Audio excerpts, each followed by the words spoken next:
Chapter 10 भावनात्मक चीजें, यादें रखना सही है, बोझ नहीं। मारी कोंडो का आखिरी और सबसे भावनात्मक हिस्सा। इमोशनल आइटम्स को आखिर में छांटो जब आप डिसीजन लेने में मजबूत हो चुके हों। पुराने कार्ड्स, उपहार, फोटो, बच्चों की ड्राइंग्स, शादी के कागज, मम्मी की पुरानी साड़ी, ये सब हमारे दिल से जुड़े होते हैं और इसलिए सबसे मुश्किल डिसीजन भी इन्हीं से जुड़ा होता है। एग्जाम्पल, कोची के 36 वर्षीय अरुण के पास उनकी दिवंगत मां की बहुत सारी चीजें थीं, कपड़े, किताबें, चिट्ठियां। जब उन्होंने मारी कोंडो के कहे अनुसार हर चीज को हाथ में लिया और कहा, धन्यवाद आपकी यादें, लेकिन अब मैं आपको आजादी देता हूं, तो वो रोए भी और हल्का भी महसूस किया। मारी कोंडो कहती हैं, आप यादों को भूल नहीं रहे, आप उन्हें अपने दिल में रख रहे हैं। आपको सिर्फ वही चीज रखनी है जो खुशी दे, गिल्ट नहीं, क्योंकि बीते कल का बोझ आज की शांति छीन लेता है। चैप्टर 11 चीजें नहीं, फैसले थकाते हैं। मारी कोंडो एक गहरी बात कहती हैं, थकावट सामान से नहीं आती, डिसीजन से आती है। जब आपके पास ढेर सारी चीजें होती हैं तो आपका मन हर दिन छोटे छोटे निर्णयों में उलझा रहता है। आज क्या पहनूं, ये किताब पढ़ूं या वो, ये डिब्बा किसमें रखूं। धीरे धीरे डिसीजन फटीग आपको इमोशनली और मेंटली ड्रेन करने लगती है। एग्जाम्पल, अलवर के 40 वर्षीय संजय जी के पास रोज सुबह ड्रेसिंग टेबल के सामने 15 मिनट इसी उलझन में निकल जाते थे कि कौन से कपड़े पहनूं। मारी कोंडो की मेथड अपनाने के बाद उन्होंने अलमारी में सिर्फ 30% कपड़े छोड़े और अब उनका पूरा दिन हल्का और फोकस्ड रहता है। लेखिका कहती हैं, जितनी कम चीजें होंगी उतने कम डिसीजंस लेने होंगे। कम डिसीजंस, शार्स ज्यादा एनर्जी, शार्स ज्यादा क्लैरिटी। साफ सुथरा घर असल में साफ दिमाग की शुरुआत है। चैप्टर 12 सफाई का असर रिश्तों पर भी होता है।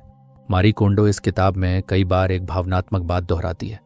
जब आप अपने आसपास की चीजों को सम्मान देते हैं तो आप लोगों को भी ज्यादा स्नेह से देखने लगते हैं। एग्जाम्पल, बेंगलोर की 33 वर्षीय शालिनी जब अपने घर को मारी कोंडो की तरह ऑर्गेनाइज करने लगी तो उन्हें पता चला कि उनके पति के कुछ कपड़े जिनसे उन्हें चिढ़ थी, असल में बहुत पुराने यादगार थे। जब उन्होंने उन कपड़ों को समझकर संभाला तो उनके रिश्ते में भी एक अपनापन लौटा। मारी कोंडो कहती हैं, जब घर में हल्कापन आता है तो मन में भी हल्कापन आता है, और जब मन हल्का होता है हम अपने रिश्तों में जजमेंट नहीं, वार्मथ लेकर आते हैं। सफाई सिर्फ चीजों की नहीं होती, नजरों और भावनाओं की भी होती है। चैप्टर 13 सफाई से आपका आत्मविश्वास बढ़ता है। मारी कोंडो का यह इनसाइट बहुत गहराई से जुड़ता है। जब आप बार बार सही चुनाव करना सीख जाते हैं तो आपकी डिसाइसिवनेस बढ़ती है। यही आत्मविश्वास है।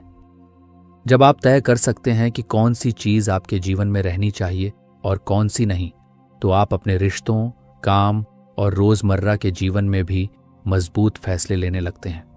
एग्जाम्पल, जयपुर की 27 वर्षीय गरिमा ने सफाई की प्रक्रिया के बाद पहली बार यह महसूस किया कि वह डिसाइसिव बन रही हैं।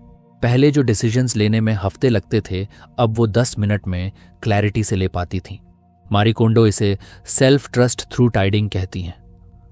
हर बार जब आप किसी चीज को छोड़ते हैं या रखते हैं, आप अपने इंट्यूशन को वैलिडेट करते हैं और यही छोटा अभ्यास बड़े आत्मविश्वास में बदल जाता है। चैप्टर 14 हर चीज की अपनी जगह होनी चाहिए। मारी कोंडो का आखिरी गोल्डन रूल है, हर चीज को उसका घर दीजिए, फिर वह आपको कभी परेशान नहीं करेगी। एग्जाम्पल, नासिक के 38 वर्षीय समीर के घर में हर समय चीजें इधर उधर पड़ी रहती थीं, चाबी, चार्जर, बिल्स, चम्मचें।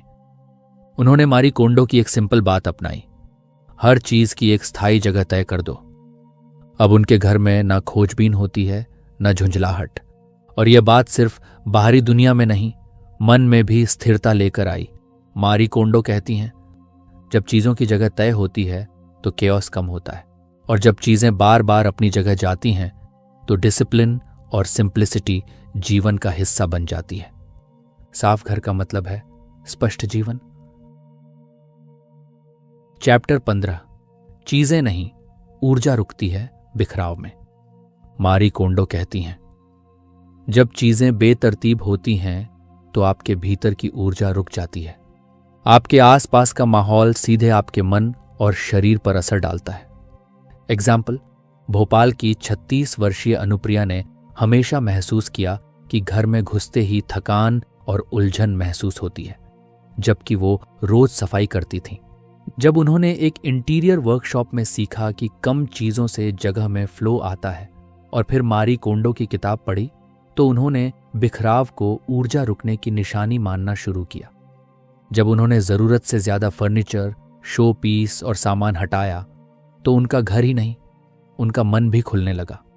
मारी कोंडो बताती हैं, आपका कमरा एक शक्ति केंद्र की तरह होता है। जब वहां बहाव होता है तो जीवन भी बहता है। कम सामान का मतलब है ज्यादा स्पेस, और उस स्पेस में सांस लेती हुई ऊर्जा।